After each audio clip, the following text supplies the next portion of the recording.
राधे कृष्ण। चतुशीतितम दशकम। समंत पंचक यात्रा वर्णन।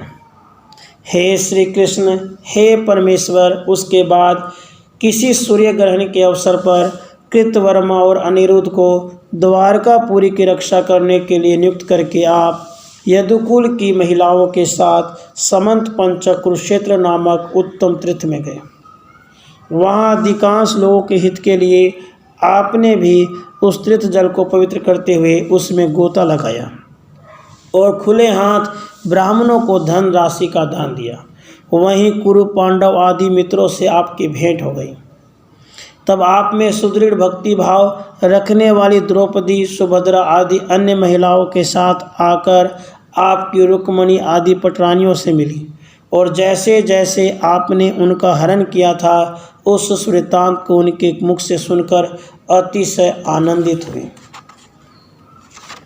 हे श्री कृष्ण, हे भगवान। उसके बाद वहीं गोपों को देखकर आप अत्यंत उत्कुंठित हो उन सब से मिले और भली भांति उनका सम्मान किया। पुनः आप स्नेहपूर्वक उन गोपांगनाओं से ही मिले जिनके शरीर आपके चिरकालिक विरह से दुबले हो गए थे। आपके दर्शन का उत्सव पाकर तत्काल ही उन नितंबनी गोपियों के हृदय का मान गल गया और अत्यंत रसवसात उनके स्तनों पर से चोली उतर गई। तब आप उनके पूर्व परिचित मनोहर स्तनों में निलीन हो गए, उनके आलिंगन सुख का अनुभव किया। हे श्री कृष्ण, उसके बाद प्रिय, बारंबार शत्रुओं के साथ युद्ध छिड़ जाने के कारण तुम्हारे पास मेरे आने में इतना विलंब हो गया।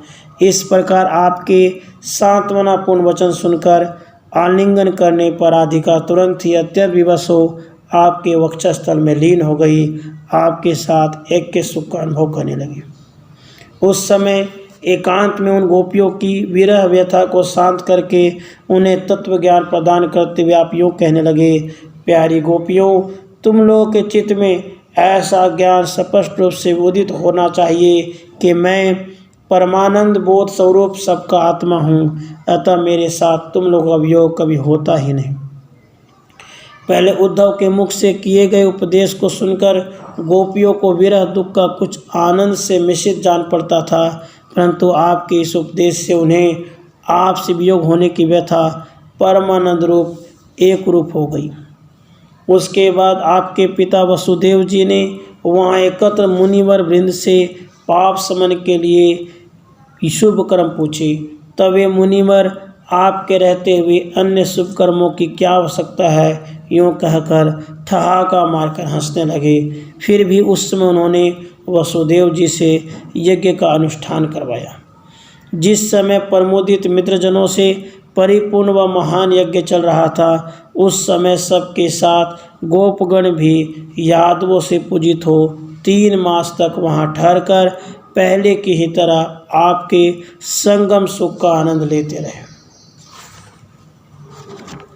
विदा होते समय आपने राधा के निकट जाकर उनका गाढ़ आलिंगन किया, जिससे उनकी विरह व्यथा शांत हो गई।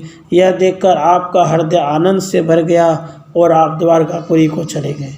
हे श्री कृष्ण, हे परमेश्वर, मेरी भी रोगों से रक्षा कीजिए। इति समंत पंचकथा वर्णनम चतुशीतितम दशकम समाप्तम। राधे कृष्ण, राधे कृष्ण।